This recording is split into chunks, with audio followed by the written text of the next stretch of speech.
My name is Simon. I am a CTO at Hyphen, and today I'm going to tell you a little bit about self-sovereign identity. What it is, why we need it, and how we get there. There's a Slido, so if you want to ask questions, you can do it here. There's also QR codes on the walls. I'll take the questions at the end.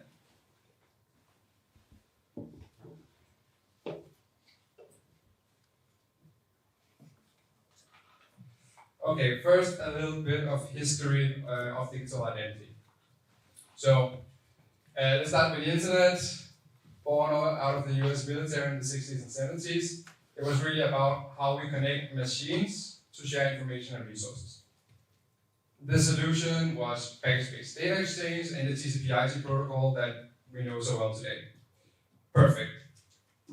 It started really small. Group of academics, computer scientists, they basically all knew each other. It was an exclusive nerd club. But it has grown really, really big. We have more than 5 billion users, 50% of the traffic is mobile now, $5.2 trillion spent online in 2019, 4.2 billion images liked on Instagram every day, and 7 out of the 10 most valuable companies would not exist without the internet. So I think it's safe to say it's an integral part of our lives. We've solved a lot of challenges along the way. Speed and bandwidth, we went from dial-up to fiber and 5G now. We have DNS that makes it a little bit easier for us humans to interact with the internet. We have SSL and TLS for trusted encrypted data exchange, meaning we can actually buy something online with our credit card and so on. But there are several challenges that still remain.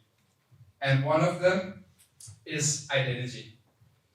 The internet was really born without an identity layer. So what does that mean? That means that on the internet, identification and routing is based on IP and MAC addresses. These are identifying the addresses of machines. So the problem really is, how do we identify persons, organizations, or things that are sitting behind the machine? That's a problem. Let's try to fix it. I mean, how hard can it be, right? It turns out it's really, really hard. And there's been several attempts. So this is the first one, centralized identity. And this is where you go to a website, you register an account with your username and password. You really only exist as an account in someone else's system. Your account and the associated data belongs to that organization. You're given permission to use it, but it's not really yours.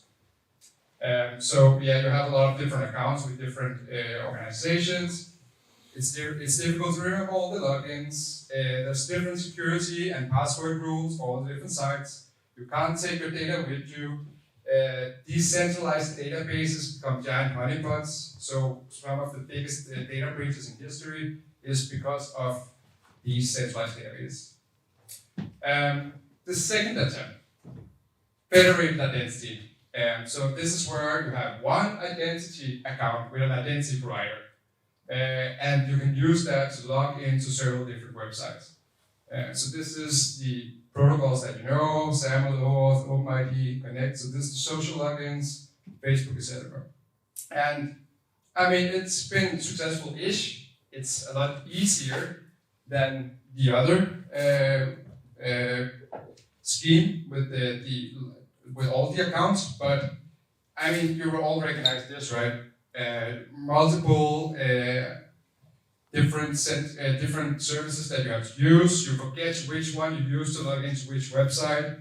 There's now middlemen in between in the authentication that can survey your activity across sites.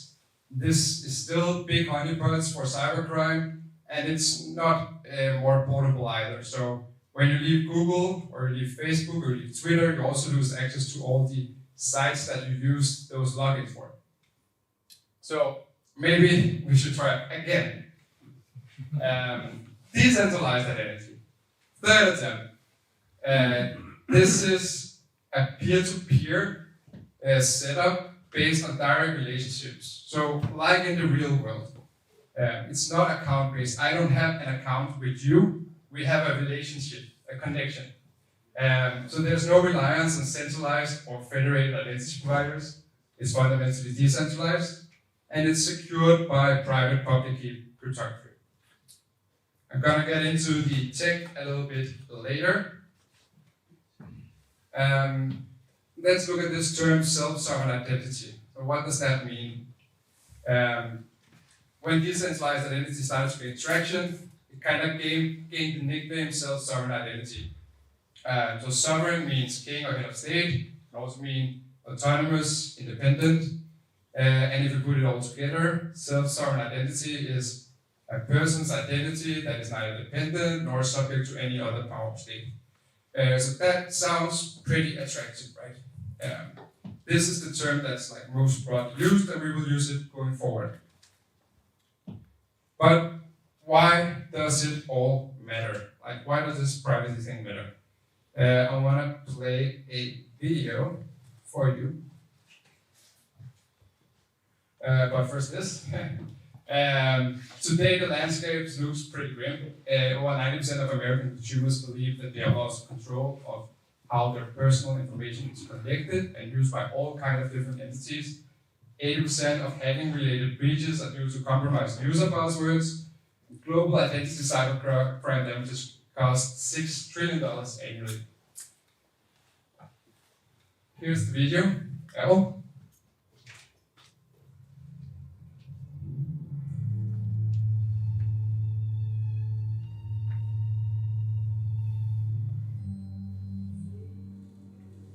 The next sale is a digital treasure trove charming Ellie's private thing. Top number one, her emails. The one she's opened and read, one of the personal. Let's start at 240, 260, 280. So, top number two, Ellie's drugstore purchases. Voila, priceless data. Do I hear 480? 500. Sold. Allocation data. It's not creepy, it's commerce. Do I hear 600? 620? 640? 660? Sold. All her contracts, even sweet mother.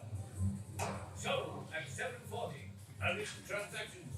A browsing history. I think I'm texting habit. Sold. And now the one you've all been waiting for, and I can promise you won't be disappointed.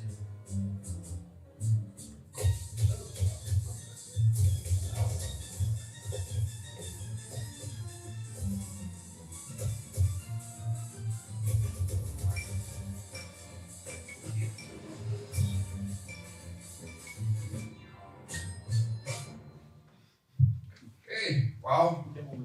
I guess we should thank Apple for saving us from the big bad companies out there. Or, wait a minute. So Apple is helping me not share my data with anyone else but Apple? And remind me again, like, who controls what goes in and out of my iPhone? So the future, if we don't do anything, our lives are increasingly digital. The control we give up is increasingly worrying.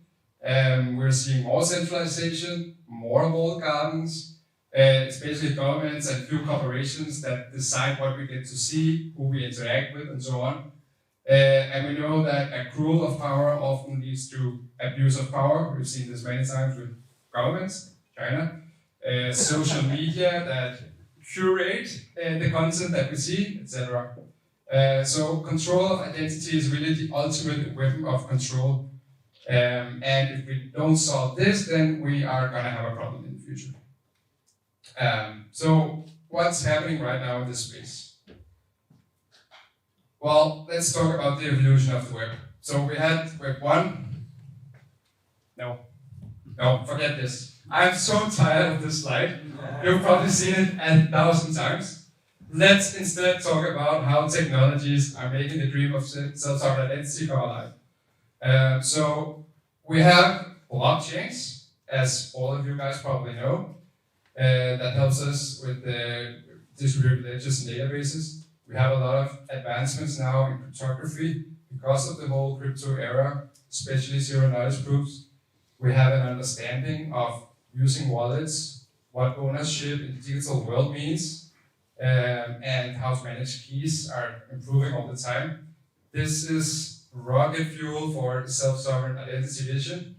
And if we add on top privacy laws, the focus on GDPR, anti-competitive rulings, etc., and that EU is actually working on rolling out digital identity wallets for all of us by next year. This is just even more fuel to the rocket. I want to mention a few solutions out there related. In the space, we have Sign It with Ethereum, which is great. Connect your wallet and you're in. Easy to use. It does have some issues with like wallet correlation, tracking, etc. We have soulbound NFTs that are also a kind of identity. It's very much on-chain, so it's public only. What do we do about private data? And it's not really soulbound due to many different reasons. We also have Tim Berners-Lee that you might know. He's got kind of a vision for having private data pods with all our data. It's pretty cool, but it's not really following any standards. It's not using the blockchain for anything. So there's a lot of attempts out there, and all of these are great experiments, and it's stepping stones on the way to self-sovereign identity. It's not an either or. Some of these will be good solutions for some things, some for other. We'll just have to see what happens. So now we're gonna go through like a small primer in the self-sovereign identity and the components that it consists of. So what is self-sovereign identity? It's an approach to digital identity that gives individuals control over the information they use to prove who they are to services, websites, applications across the web. So a simple way to think about this is how we have our physical wallets. We keep our credentials in it. We prove our identity by showing the credentials we have obtained from third parties to someone. So the difference is with decentralized identity, it's digital credentials, digital connections. We have to understand this trust triangle in this SSI world. So we have basically three parties. We have an issuer that can issue verifiable credentials with data about a holder or a subject that will hold them in his wallet, and he will be able to show those to a verifier, could be a website, that can then verify that this is indeed correct data, and because he trusts the issuer, like in the traditional wallet sense with a physical card, he also trusts data. And the interesting thing here is that there's actually a proof in the verifiable credential that makes it easy for the verifier to check that this is actually data that has not been tampered with and that it's actually coming from the issuer. So a little bit about public key infrastructure. It's an important problem, how to prove ownership of a public key. So take an example, say my driver's license. It's issued by the government, it has a signature on it, it looks legit, but how do we know it was actually signed by the government and not by myself? So this is the challenge with public-private key cryptography. And for now, this has been solved with certificate authorities, which kind of act as trusted middlemen that verify that a public key indeed belongs to a specific subject. So we know this in the form of SSL certificate, where some issuer says that yes, this public key is indeed belonging to lifehacker.com, and therefore you can trust the encryption on this side. But this is too centralized, it's too expensive, it's too heavyweight to work for self-sovereign identity. But we need something else. We need a decentralized public key infrastructure. And this is where the blockchain helps us. The blockchain becomes the new public key infrastructure. We can store our public keys on the blockchain to verify our signatures and these credentials. Okay, a verifiable credential. What is that? Well, it's a worldwide web consortium standard since 2019. It's an open standard. It's a tamper-resistant set of information that some authority claims to be true about a subject, and it contains a proof of data authenticity from the issuer. So, like this example here, We have the different parts of a verifiable credential, an identifier, some metadata like expiry, claims made about this person, so sex, hair color, eye color, and so on, and a signature from California state, I guess. This is how it looks in code, if you're interested in that, probably not. Then we have the decentralized identifiers. So these are the actual identifiers for all of the subjects. So us as individuals, organizations, etc. They're permanent. When you look them up, they result to a DID document that says something about who actually controls this identity and how I can interact with this identity. They're cryptographically verifiable, so proof to control using cryptography, and they're decentralized. They look something like this.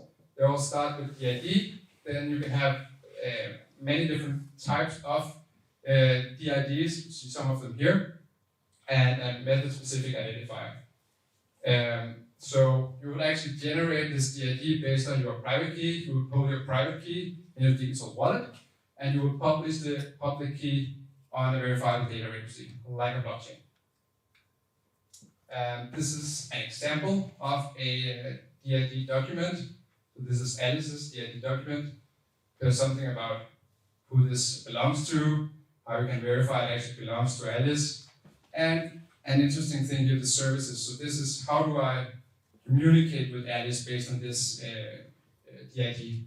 So it could be links to some social network services. It could be links to storage with some of her data. It could be messaging, it could be how to make a payment to Alice, etc. Then we have digital identity wallets. So in the wallets, you can store credentials, which can be a lot of different things. The wallets protect credentials from theft. They make them easily available and portable.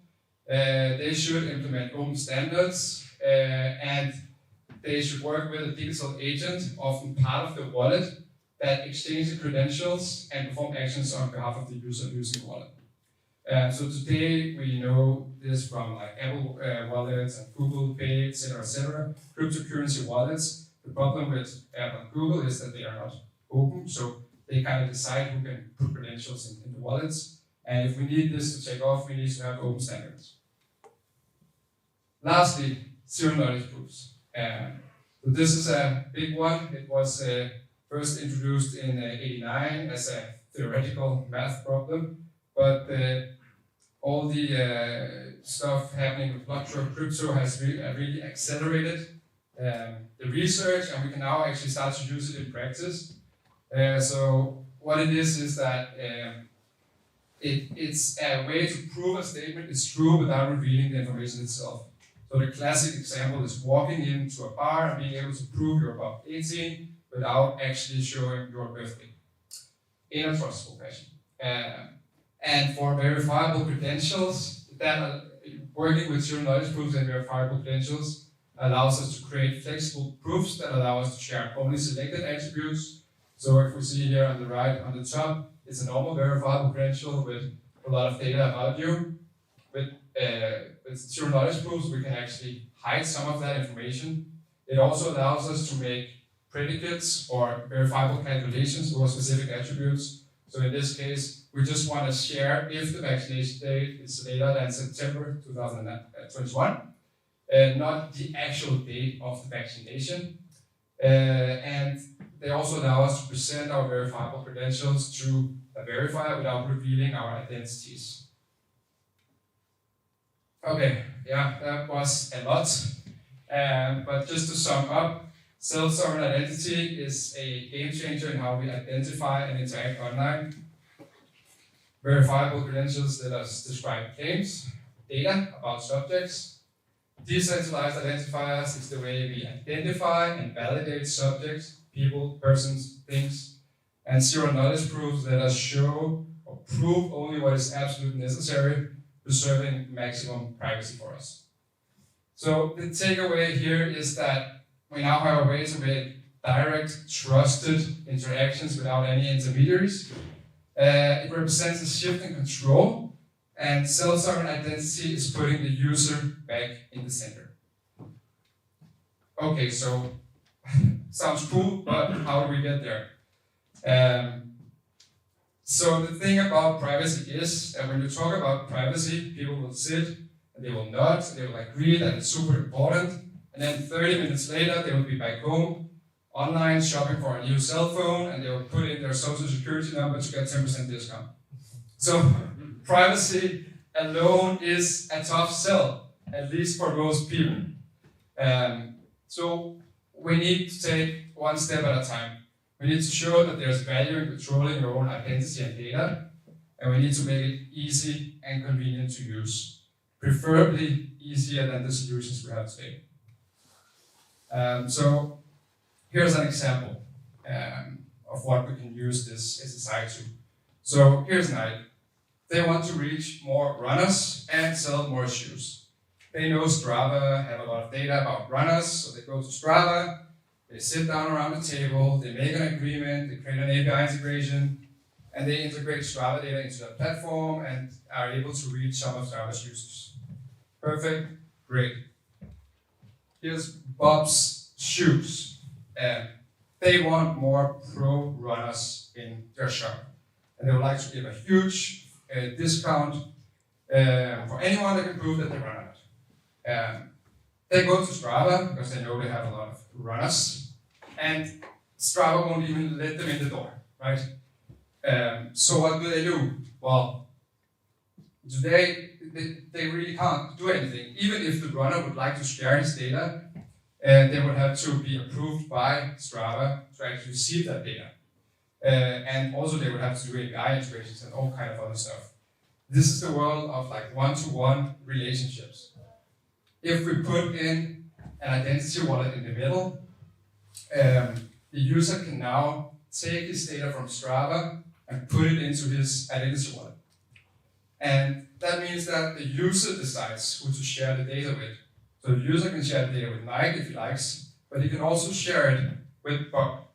And with verifiable credentials, Bob and Nike can actually verify that the data the user is giving them is coming directly from Strava and haven't been tampered with. So they can actually trust that the user didn't put in some data himself. They can trust it's coming directly from Strava. And this has so many opportunities. So just imagine getting invited to an exclusive running club because you can prove that you run 10 kilometers really fast. Or when you go into a restaurant, the waiter will recommend you wine based on your Vivino log. Or you're invited to a movie premiere of the new Taylor Swift movie because you listen to 1,000 hours of Taylor Swift on Spotify. There's so many things you can do when you start to think about this. Here's another example. So here we have bobshoes.com, my identity wallet. I am looking for some new shoes, so I go to bobshoes.com. Bob Shoes will request some data about me, like my shoe size, my previous shoe purchases. I will approve that in my identity wallet, and I will immediately see products that are relevant to me. I will find something I like, go to checkout, I'll select a delivery service, and I'll click pay. Bob Shoes will then send a request to my identity wallet asking me to approve the payment. I will pay, in stablecoins maybe, and I will receive back a proof of purchase. So the proof of purchase for me works as a digital counterpart to the shoes. They are also my receipt, my warranty. And for Bob's Shoes, it's a way to recognize me next time I come back to his shop. They can see, okay, did you buy something from me earlier?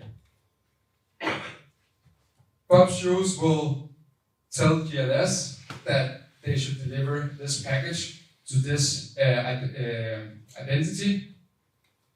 GLS will ask me directly about my address, and I can share that with them. That can happen automatically if I already have a trust relationship set up with GLS.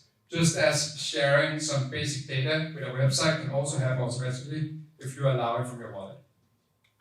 So what just happened here? Well, we didn't do any form inputs, no registrations. We got instant personalization based on first-party data. We didn't share any private data with Bob's Shoes. We shared our address directly with GLS only. No emails involved with receipts or marketing or anything else. So we have become so used to live in a world where privacy and personalization does not go hand in hand. And if we want personalization, we have to sacrifice privacy. But as I just showed you, this no longer have to be true. Privacy and personalization actually can go hand in hand. And this is what we're working on in Hyphen. We're building a self-sovereign identity wallet. We're doing it with seamless onboarding, so you don't have to write down any private keys or anything else. We're gonna bridge Web 2 data to Web 3, meaning that we try to solve the problem of you coming into an empty wallet because no one is really issuing verifiable credentials today. But we can actually do that because you have so much interesting data in Web 2 that you can use in these new ways. And we will let users engage with brands in new and unique ways, never before possible, based on identity data. And this is really just the beginning. There's so many opportunities and so many ways you can go with this, and I really cannot wait to see it all unfold. Self-sovereign identity is a huge topic, and this barely scratched the surface. I hope it piqued your interest. The Hyphen team is all here tonight, so please come and talk to us. Thank you for listening.